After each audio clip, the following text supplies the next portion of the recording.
Hi hello welcome back to my channel. This is Prasad Nayak 07. అందరికీ శ్రీరామనవమి శుభాకాంక్షలు. మా ఇంట్లో శ్రీరామనవమి ఎలా జరుపుకుంటాం, ఎలా పూజ చేసుకుంటాం, చిన్న మినీ బ్లాగ్ అయితే చూసి ఎంజాయ్ చేసి మా ఇంట్లో అయితే ఇలా పూజ చేసుకున్నాం. చూడండి ఫ్రెండ్స్,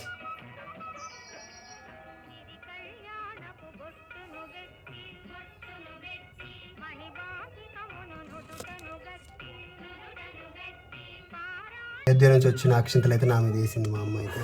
అందరికీ శ్రీరామనవమి శుభాకాంక్షలు. మీ ఇంట్లో ఎలా జరుపుకున్నారో నాకైతే కామెంట్ రూపంలో అయితే చెప్పండి. ఘోటా అంటారు మా భాషలో, నాకు తెలిసి తెలుగులో పానకం అంటారు అనుకుంటా.